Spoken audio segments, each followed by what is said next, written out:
La casa estaba iluminada como todos los años, pero algo se sentía distinto desde que estacioné el auto. No era el frío de diciembre ni el tráfico previo a Nochebuena. Era una presión en el pecho que conocía demasiado bien. Esa sensación que aparece cuando sabes que estás a punto de volver a un lugar donde nunca terminas de encajar. Lucas iba sentado atrás, mirando por la ventana con la frente apoyada en el vidrio. Tenía esa expresión callada que solo ponen los niños cuando están procesando más de lo que dicen.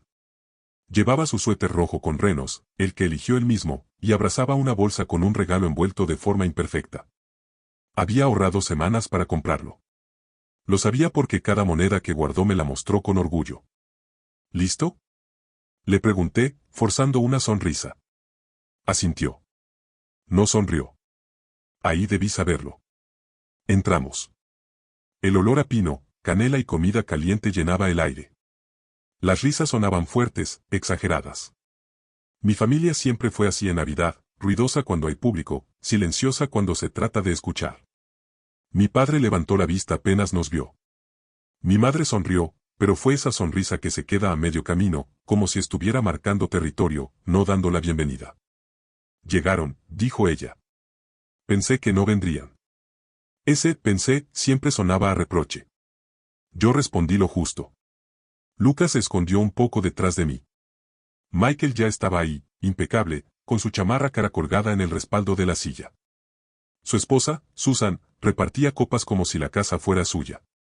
Los primos corrían con regalos nuevos, brillantes, ruidosos.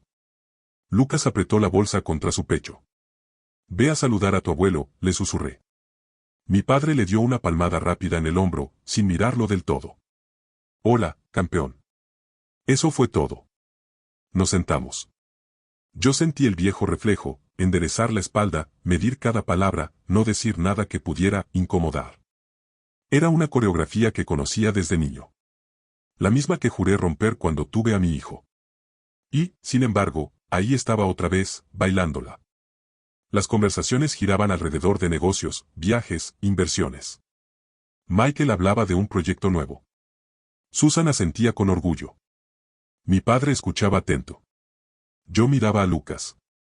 Observaba cómo su atención saltaba de una risa a otra, tratando de entender dónde encajaba él en todo eso. ¿Y tú, Daniel?, preguntó mi madre de pronto. ¿Cómo va, lo tuyo?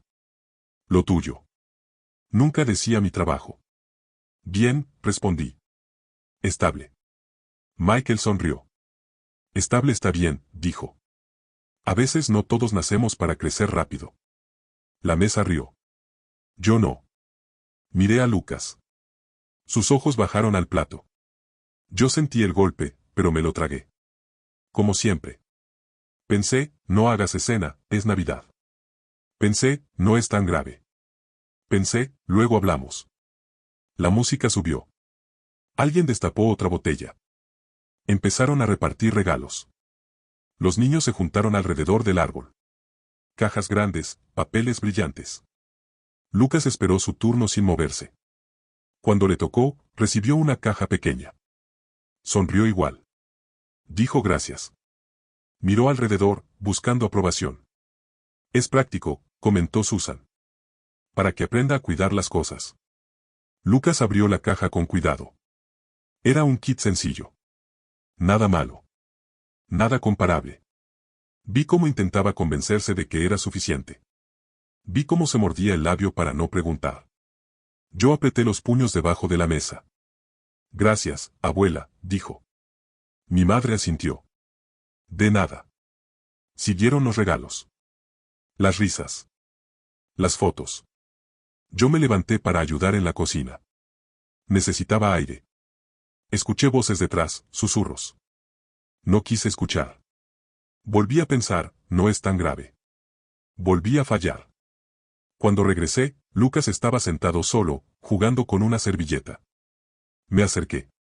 ¿Todo bien?, le pregunté. Asintió otra vez. Sí, papá. Pero no me miró. Minutos después, mientras recogían platos y alguien hablaba de Santa, Lucas levantó la mano. Lo hizo despacio, como quien pide permiso para existir. Papá, dijo, ¿puedo preguntar algo? Claro, respondí, sin imaginar lo que venía. Miró alrededor. A mi madre. A mi padre. A Michael. A Susan. Luego a mí. ¿Santa castiga a los niños, de padres fracasados? El tiempo se detuvo. Las risas murieron en seco. Las copas quedaron suspendidas. El árbol seguía brillando, indiferente. Sentí como el aire se volvía pesado, como si alguien hubiera cerrado una puerta invisible. Miré a mi hijo. Sus ojos no estaban llenos de malicia. Estaban llenos de miedo. ¿Quién te dijo eso? Pregunté, muy despacio. Nadie habló. Mi madre carraspeó. No exageremos, dijo. Son cosas que los niños malinterpretan. Mi padre bajó la mirada al mantel. Michael evitó mis ojos. Susan fingió ordenar platos. Yo sentí algo romperse, pero no fue el corazón. Fue la paciencia. Me arrodillé frente a Lucas, a la altura de sus ojos. Mírame, le dije. Santa no castiga a nadie. Y tu papá no es un fracaso. Lucas respiró, como si hubiera estado conteniendo el aire. Me levanté. Miré a todos. Uno por uno. ¿Quién le dijo eso a mi hijo? El silencio respondió por ellos.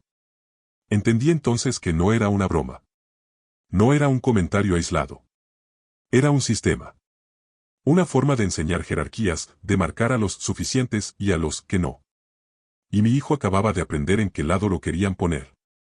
Recoge tus cosas, campeón, le dije a Lucas. Nos vamos. Daniel, empezó mi madre. No, respondí. Ya fue suficiente. Tomé la chamarra de Lucas. Él me miró con una mezcla de alivio y miedo. Le apreté la mano. Estoy contigo, le dije. Caminamos hacia la puerta. Nadie nos detuvo. Nadie pidió perdón. Nadie explicó nada. Afuera, el aire frío me golpeó la cara. Lucas subió al auto en silencio. Yo cerré la puerta, me quedé un segundo apoyado en el techo y respiré hondo. Esa fue la Nochebuena en la que entendí algo que debía haber aprendido antes. Cuando alguien rompe a tu hijo, ya no es familia. Arranqué el motor. Y supe que nada volvería a ser igual. El auto avanzaba por la avenida casi vacía. Las luces navideñas colgaban de los postes como si nada hubiera pasado, como si la noche no acabara de partirse en dos. Lucas miraba por la ventana. No lloraba. Eso fue lo que más me dolió. Los niños que lloran todavía creen que alguien va a arreglarlo. Los que callan, ya entendieron demasiado. Papá, dijo al fin, con voz pequeña. Aquí estoy, respondí de inmediato. Guardó silencio unos segundos. Luego. No quería arruinar la cena. Esa frase me atravesó el pecho. No arruinaste nada, le dije. No hiciste nada mal. Pero, todos se quedaron callados, añadió. Pensé que me había equivocado. Apreté el volante con fuerza. Ahí estaba el verdadero daño. No la frase. El silencio que la confirmó. Cuando los adultos se quedan callados, le expliqué, no es porque tú estés mal. Es porque ellos no saben cómo decir la verdad. Lucas frunció el ceño. Entonces, ¿no es verdad? Respiré hondo antes de responder. No quería prometerle un mundo perfecto. Quería darle algo mejor, certeza. La verdad es esta, dije, hay personas que miden a los demás por dinero, por títulos, por cosas que se pueden perder. Yo no juego a eso. Y tú tampoco. Me miró. ¿Y Santa? Sonreí por primera vez en la noche. Santa solo sabe una cosa, si eres bueno con tu corazón. Y tú lo eres. Lucas se recargó en el asiento. Cerró los ojos un momento. Como si hubiera soltado un peso invisible. Llegamos a casa. No había luces de colores, ni árbol enorme, ni regalos caros. Solo silencio. Y paz. Preparé chocolate caliente. Lucas se sentó en la mesa con su taza humeante, sosteniéndola con ambas manos. Papá, dijo. Dime. Gracias por irnos. Tragué saliva. Siempre voy a elegirte, respondí. Siempre. Esa noche lo arropé más despacio que de costumbre. Me quedé sentado al borde de su cama hasta que respiró profundo. Al apagar la luz, sentí algo claro, firme, definitivo, yo no había salido de esa casa huyendo. Había salido protegiendo. Me senté solo en la sala. El teléfono vibró. Mensajes. Llamadas perdidas. Mi madre. Luego mi padre. Después Michael. No abrí ninguno. No era el momento de discutir. Era el momento de entender. Y entendí algo que me dolió admitir. Yo había permitido ese trato durante años, conmigo. Pero nunca más con mi hijo. Me levanté, apagué las luces y miré el reflejo en la ventana. No vi a un fracaso. Vi a un padre que por fin había puesto un límite. La Navidad ya no sería la misma. Pero por primera vez, sería honesta. No dormí casi nada esa noche. No porque estuviera inquieto, sino porque mi mente no dejaba de volver a una escena específica, la cara de Lucas cuando hizo la pregunta. No fue tristeza lo que vi en sus ojos. Fue duda. Duda sobre su valor. Sobre el mío. Y eso me dolió más que cualquier insulto directo que yo hubiera recibido en esa mesa. A las 6 de la mañana me levanté y preparé café. Me senté frente a la mesa, con la casa aún en silencio, y por primera vez me permití repasar mi propia historia con honestidad brutal. No la versión suavizada que siempre conté para no incomodar, sino la real. Recordé otras navidades. Otros comentarios. Otras risas incómodas. Recordé cuando mi padre decía que yo era bueno, pero no brillante. Cuando mi madre justificaba todo con un no lo tomes personal. Cuando Michael recibía elogios por cosas que yo también hacía, solo que a mí me decían que eran normales. Durante años me convencí de que eso era familia. De que el precio de pertenecer era aguantar. Y sin darme cuenta, había enseñado a mi hijo lo mismo. Esa fue la verdad que más me golpeó. El teléfono volvió a vibrar. Esta vez contesté. Era mi madre. Daniel, exageraste, dijo sin saludar. Fue una pregunta sacada de contexto. No puedes irte así en Nochebuena. No me fui por la pregunta, respondí. Me fui por todo lo que la hizo posible. Nadie quiso herir a Lucas, insistió. Son niños. Dicen cosas. Respiré hondo. Los niños repiten lo que escuchan, dije. Y alguien se encargó de que escuchara eso. Hubo un silencio breve. Mira, continuó, no vamos a pedir disculpas por algo que no hicimos. Pero podrías traerlo mañana. No es sano que lo separes de la familia. Ahí entendí que no iba a haber arrepentimiento. Solo control. La familia no es un lugar donde un niño aprende que su papá vale menos, respondí. Y si ese es el precio de no separarlo, entonces sí, lo voy a separar. Colgué antes de que respondiera. Más tarde, Michael escribió. Un mensaje largo, calculado. Decía que todo se había malinterpretado, que Lucas era sensible, que yo estaba proyectando mis inseguridades. Lo leí completo. No contesté. Ya conocía ese lenguaje. Era el mismo con el que durante años habían convertido el daño en exageración. A media mañana, Lucas se despertó. Preparé el desayuno. Puse música suave. Hablamos de cosas simples. De una película que quería ver. De un Lego que quería armar. Yo lo escuchaba con atención nueva, consciente de algo importante, los niños no necesitan discursos largos. Necesitan coherencia. Papá, dijo de pronto. ¿Sí? ¿Ya no vamos a ir con el abuelo? La pregunta era directa. Merecía una respuesta clara. Vamos a tomar distancia, le dije. No porque sean malos, sino porque todavía no saben cuidar lo que importa. Asintió. Está bien, dijo. Aquí me gusta.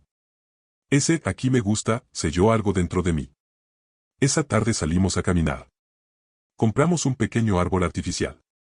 Lucas lo eligió. No era grande. No era perfecto. Pero lo armamos juntos. Pusimos luces. Colgamos adornos viejos. Cuando terminamos, Lucas se sentó en el suelo y lo miró como si fuera suficiente. Como si, por primera vez, no estuviera compitiendo con nadie. Yo también lo miré así. Entendí entonces que proteger a un hijo no siempre es gritar o confrontar. A veces es algo más difícil, romper con lo que normalizaste toda tu vida. Esa noche, mientras Lucas dormía, tomé una decisión que sabía que tendría consecuencias. No sabía cuáles. No sabía cuándo. Pero si sabía esto, no iba a permitir que nadie volviera a definir el valor de mi hijo, ni el mío. Y esa decisión, aunque silenciosa, ya estaba empezando a cambiarlo todo. Los días siguientes a Navidad se movieron con una calma engañosa. Desde afuera, parecía que nada había pasado. Mensajes breves. Silencios largos. Una normalidad forzada que mi familia siempre supo manejar bien cuando quería que las cosas se olvidaran sin resolverse. Pero dentro de mí, algo ya no encajaba. Cada vez que miraba a Lucas armar sus juguetes en el suelo, cada vez que lo escuchaba reír sin miedo, entendía con más claridad que el problema nunca fue una frase mal dicha en una cena. El problema fue el sistema que la permitió. Un sistema donde el valor se mide, se compara y se castiga en silencio. Una tarde recibí la llamada de mi padre. No hablaba conmigo a solas desde hacía años. Daniel, dijo con voz grave, necesitamos hablar como hombres. Esa frase siempre significó una cosa, que alguien iba a decirme lo que estaba mal en mí. Habla, respondí. Te estás equivocando, continuó. Estás criando a Lucas con resentimiento. Lo estás alejando de su familia por orgullo. Miré a mi hijo desde la cocina. Estaba dibujando. Concentrado. Tranquilo. No es orgullo, dije. Es protección. No exageres, respondió. Nadie dijo que fueras un fracaso. Solo se comentó que podrías esforzarte más. Cerré los ojos un segundo. Papá, le dije, cuando un niño cree que su valor depende de lo que su padre gana o no gana, alguien ya falló. Y no fue el niño. Hubo silencio. En esta familia siempre hemos sido exigentes, replicó. Eso nos hizo fuertes. No, respondí. Los hizo duros. Y confundieron dureza con amor. Sentí su respiración pesada al otro lado. Entonces, ¿qué quieres? Preguntó. ¿Que pidamos disculpas? Pensé en la pregunta de Lucas. En sus ojos. En el silencio de la mesa. Quiero algo más simple, dije. Que nadie vuelva a hablar de mí frente a mi hijo como si yo fuera menos. Que nadie vuelva a usar la vergüenza como herramienta. Y si eso no es posible, tomaremos distancia. Eso es un ultimátum, dijo. Es un límite, corregí.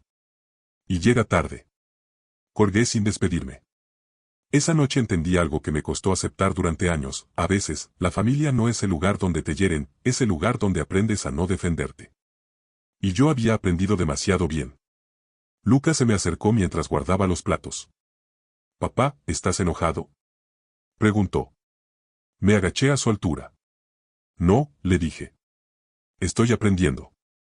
Sonrió. Yo también, respondió. Ahí supe que estaba haciendo lo correcto. No porque fuera fácil. No porque fuera cómodo. Sino porque, por primera vez, estaba enseñándole algo distinto, que el amor no humilla, que el respeto no se negocia y que irse también puede ser un acto de valentía. Miré el pequeño árbol encendido en la esquina de la sala. No era la Navidad que siempre conocí. Pero era la primera que no dolía. Y eso, ya era suficiente. La distancia no se siente de golpe. No es un portazo ni un adiós dramático. La distancia real llega despacio, como una marea que retrocede sin hacer ruido y, cuando te das cuenta, ya no estás donde solías estar. Así fueron esas semanas después de hablar con mi padre. No hubo más llamadas. No hubo disculpas. Tampoco hubo intentos sinceros de entender. Solo un silencio espeso que dejaba claro algo que siempre estuvo ahí, yo era valioso mientras no incomodara. Y por primera vez en mi vida, decidí incomodar. Lucas empezó a cambiar de maneras pequeñas pero profundas. Ya no preguntaba si algo era suficiente. Ya no miraba alrededor antes de hablar. Jugaba más libre, se reía sin medir el volumen, dibujaba sin preguntar si estaba bien. Yo lo observaba y sentía una mezcla de alivio y culpa. Alivio por verlo así.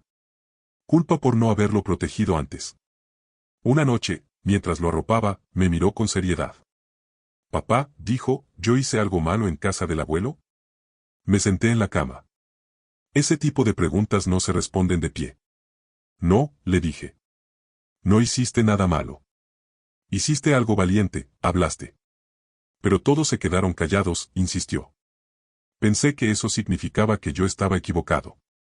Ahí entendí la herida exacta. No fue la frase. Fue la validación del silencio. A veces, le expliqué, cuando los adultos se quedan callados, es porque no saben cómo aceptar que hicieron daño. No porque tú estés mal. Lucas me observó con atención. Entonces, estuvo bien preguntar. Siempre, respondí. Nunca dejes de preguntar cuando algo te duele. Asintió, como si acabara de guardar una regla importante para la vida. Esa noche, cuando se durmió, me quedé sentado en la oscuridad de la sala. Pensé en cuántas veces yo no pregunté. Cuántas veces acepté el papel del menos. Cuántas navidades me convencí de que no importaba, de que no valía la pena hacer ruido. Y entendí algo incómodo, mi familia no me enseñó a fallar, me enseñó a aguantar. Y aguantar no es una virtud cuando se vuelve costumbre. Los mensajes empezaron a llegar de otras personas. Tíos, primos, conocidos. Todos con el mismo tono, conciliador en apariencia, pero cargado de juicio. Son así, no lo tomes personal. Siempre han sido exigentes. Estás exagerando, es solo una broma. Lucas es muy sensible. Cada mensaje era una invitación a volver al lugar conocido. Al rol cómodo para ellos. Al hijo que no incomoda. Al padre que aprende a encoger los hombros. No respondí ninguno. Porque estaba cansado de explicar por qué el respeto no se negocia. Un sábado por la mañana, Lucas y yo fuimos al parque. Hacía frío, pero el sol estaba limpio. Mientras lo veía correr, me di cuenta de algo que me estremeció. Si yo volvía atrás, no solo le estaba enseñando que la humillación se tolera, le estaba enseñando que el amor duele. Y esa era una lección que yo no iba a permitir que aprendiera. Nos sentamos en una banca. Lucas sacó de su mochila el regalo que había comprado semanas antes. El que nadie valoró. Papá, dijo, ¿puedo dártelo a ti? Lo abrí despacio. Era sencillo. Hecho con cuidado. Pensado. Me quedé mirándolo más tiempo del necesario. Es el mejor regalo que he recibido, le dije. ¿De verdad? De verdad. Sonrió. Esa sonrisa pequeña, sincera, sin miedo a compararse. Y ahí, en ese momento, entendí que estaba reconstruyendo algo que mi familia nunca supo cuidar, la dignidad. Esa misma tarde, mi madre volvió a llamar. Contesté. No por obligación. Por cierre. Daniel, dijo, estamos preocupados. Estás rompiendo la familia. Respiré hondo. No, mamá, respondí. La familia no se rompe cuando alguien pone límites. Se rompe cuando todos prefieren el silencio a la verdad. ¿Entonces no vamos a ver a Lucas? Preguntó. La pregunta era tramposa. Buscaba culpa. Eso depende de ustedes, dije. Cuando puedan respetar a su padre frente a él, hablamos. Eso es injusto, respondió. Injusto, dije con calma, fue que mi hijo pensara que valía menos por mi culpa. Eso sí fue injusto. No gritó. No lloró. Solo colgó. Colgué yo también. Y por primera vez, no sentí miedo a perderlos. Esa noche escribí algo que nunca pensé escribir, una lista. No de reproches. De reglas. Reglas para la vida que estaba construyendo con mi hijo. Nunca normalizar el desprecio. Nunca justificar la humillación. Nunca callar para encajar. Nunca permitir que alguien haga sentir pequeño a quien amas. Doblé el papel y lo guardé. No como advertencia para otros, sino como recordatorio para mí. Porque entendí algo que cambia todo, cuando proteges a tu hijo, también sanas al niño que fuiste. Y esa sanación, no iba a gustarle a todos. La reacción no tardó en llegar. Cuando una familia pierde el control sobre alguien que siempre fue manejable, no se pregunta qué hizo mal. Se pregunta cómo recuperarlo. Y eso fue exactamente lo que ocurrió. Una mañana encontré a mi padre esperándome afuera del trabajo. No me avisó. No preguntó si podía. Estaba apoyado en su coche, con los brazos cruzados, mirando el edificio como si fuera territorio enemigo. Lucas estaba en la escuela. Agradecí eso.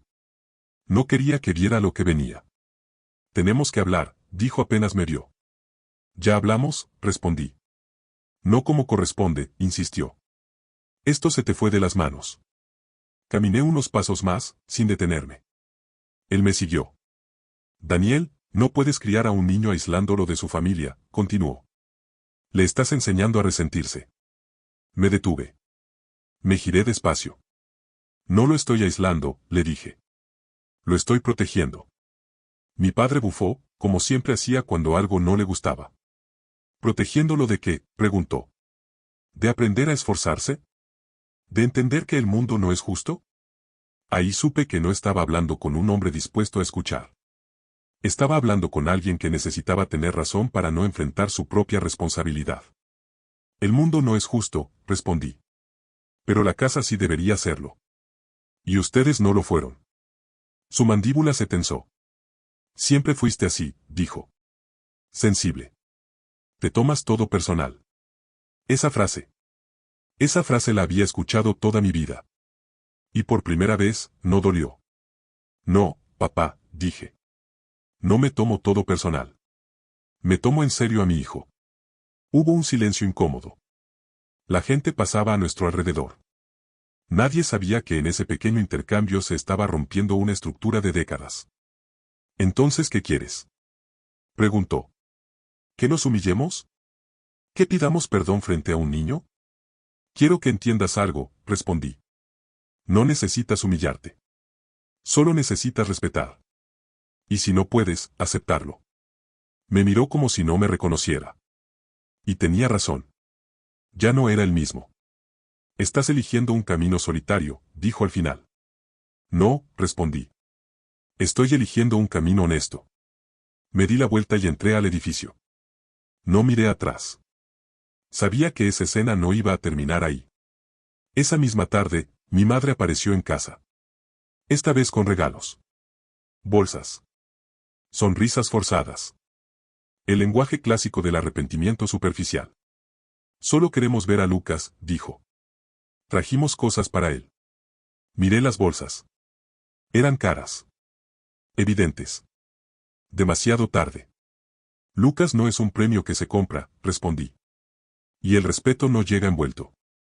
Su expresión cambió. La máscara cayó. Nos estás castigando, dijo. No, le corregí. Estoy estableciendo condiciones. ¿Condiciones?, repitió, indignada. ¿A tus padres? A cualquiera que quiera estar cerca de mi hijo, dije.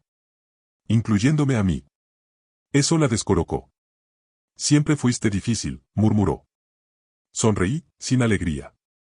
Siempre fui el que aguantó, respondí. Ahora soy el que cuida. Se fue sin despedirse. Dejó las bolsas en la mesa. Las tomé y las guardé en el closet. No para Lucas. Para donarlas después. No necesitaba que aprendiera que el daño se compensa con cosas. Esa noche, Lucas me preguntó. ¿El abuelo vino? Sí. ¿Y qué quería? Pensé un segundo. Quería que todo volviera a ser como antes. Lucas frunció el ceño. ¿Y tú qué quieres? Lo miré. Esa pregunta era el centro de todo. Quiero que crezcas sabiendo que nadie tiene derecho a hacerte sentir menos, respondí. Ni siquiera las personas que se supone que te quieren. Asintió. Entonces está bien que no vengan, dijo. Ahí entendí algo fundamental: los niños no necesitan grandes discursos. Necesitan adultos coherentes. Me acosté esa noche con la certeza de que la tormenta no había terminado. Cuando rompes un patrón, el sistema entero intenta corregirte. Pero también sabía algo más fuerte. Ya no podían tocarme donde antes dolía. Y eso, lo cambiaba todo. La invitación llegó una semana después. No fue una llamada. No fue una disculpa. Fue un mensaje corto, impersonal, enviado al grupo familiar que llevaba meses en silencio. Cena el sábado. Necesitamos hablar. Por el bien de Lucas. Ese, por el bien de Lucas, fue la frase que me confirmó todo. No querían comprender. Querían recuperar acceso. Querían volver a la normalidad sin revisar lo que la había hecho tóxica. No respondí de inmediato. Leí el mensaje varias veces. Pensé en Lucas, en su risa nueva, en su forma de caminar más suelta, en cómo ya no se detenía antes de hablar. Pensé en el niño que yo fui, sentado en mesas similares, aprendiendo a encogerme. Esa noche, mientras preparábamos la cena, Lucas me miró con seriedad. Papá, dijo, ¿vamos a ir con el abuelo otra vez? ¿Quieres ir?, pregunté. Pensó unos segundos. No, si me van a mirar raro, respondió. Me gusta más aquí. No hubo duda. No hubo miedo. Ahí entendí que ya no se trataba de protegerlo del pasado. Se trataba de no arrastrarlo de regreso. Respondí el mensaje con una sola línea. Si quieren hablar, será aquí. Y solo si están dispuestos a escuchar. La respuesta tardó horas. Cuando llegó, fue fría. Así no funcionan las familias. Sonreí con cansancio. Así habían funcionado las suyas. El sábado por la tarde tocaron a la puerta. Mi padre, mi madre, Michael y Susan. Todos juntos. Como si la presencia colectiva pudiera imponer algo. Como si el número diera razón. No los invité a pasar de inmediato. Abrí la puerta y me quedé ahí, sosteniendo el marco con la mano. Gracias por venir, dije. Antes de entrar, necesito decir algo. Se miraron entre ellos. Esta conversación no es para justificar nada, continué. No es para minimizar, ni para explicar, ni para pasar página. Es para establecer cómo será a partir de ahora. Si eso no les sirve, pueden irse. Mi madre frunció el ceño. Siempre tan dramático, Daniel. No, respondí. Siempre tan claro. La diferencia es que ahora no me disculpo por ello. Entraron. Lucas estaba en su cuarto.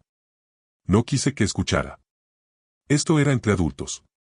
Entre quienes debieron saber hacerlo mejor. Nos sentamos. El silencio fue largo. Incómodo. Nadie quería empezar porque empezar significaba asumir algo. No entendemos por qué exageras, dijo mi padre al fin. Nadie quiso herir a Lucas. La intención no borra el impacto, respondí, Rimaínsme, si pisan a alguien sin querer, igual duele. Michael intervino. Mira, Daniel, todos crecimos así. Nos hizo fuertes. No, dije. Los hizo callados. Y confundieron silencio con fortaleza. Susan suspiró, cansada. ¿Qué quieres que hagamos? Preguntó. ¿Pedir perdón frente a un niño por una frase que nadie recuerda haber dicho? Quiero que entiendan algo, respondí. No fue una frase. Fue un mensaje repetido durante años. Y mi hijo lo recibió completo. Mi madre bajó la mirada por primera vez. Nunca quise que se sintiera menos, murmuró. Pero lo permitiste, dije. Y eso también es una decisión. El ambiente se tensó. Nadie discutía ya. Estaban incómodos. Porque cuando el espejo se sostiene firme, incomoda. A partir de ahora, continué, hay 3 cosas claras.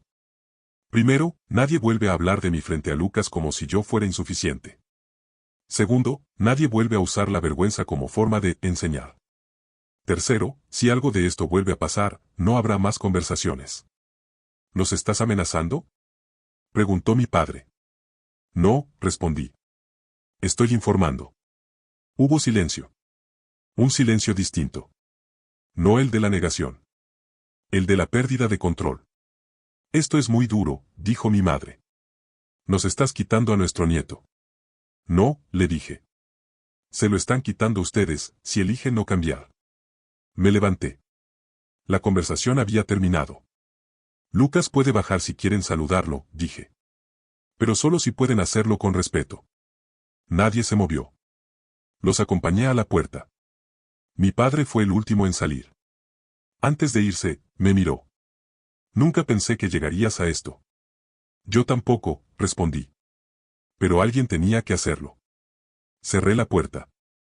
No sentí victoria. Sentí coherencia. Lucas salió de su cuarto. ¿Ya se fueron? Preguntó. Sí.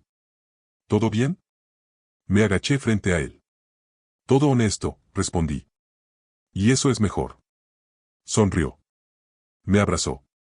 Y en ese abrazo entendí que, aunque hubiera perdido una familia como la conocía, había ganado algo mucho más importante, un hogar donde nadie tenía que encogerse para pertenecer.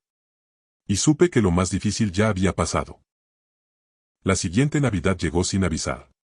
No porque el calendario no la marcara, sino porque ya no la estaba esperando con esa mezcla de ansiedad y resignación que me acompañó toda la vida. Esta vez no hubo invitaciones ambiguas, ni mensajes cargados de culpa, ni intentos de arreglar las cosas sin cambiar nada. Hubo silencio. Y, por primera vez, ese silencio no dolía. Lucas y yo decoramos la casa juntos. El mismo árbol pequeño del año anterior, algunas luces nuevas, adornos hechos a mano. Nada lujoso. Nada para presumir. Pero cada cosa tenía una historia, una risa, un momento compartido. Mientras colgábamos una estrella torcida en la punta del árbol, Lucas me miró y dijo: «Papá, esta Navidad me gusta más». No explicó por qué. No hizo comparaciones. No mencionó a nadie más. Y eso fue suficiente. Esa noche cenamos algo sencillo.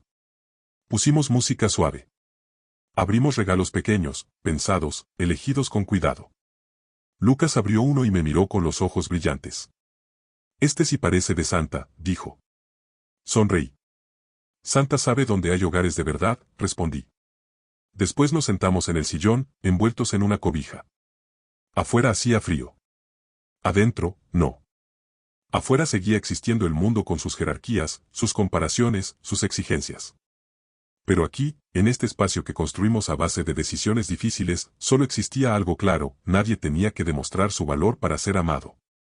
Más tarde, cuando Lucas ya dormía, me quedé mirando el árbol encendido. Pensé en mi familia. En lo que fue. En lo que no supo ser.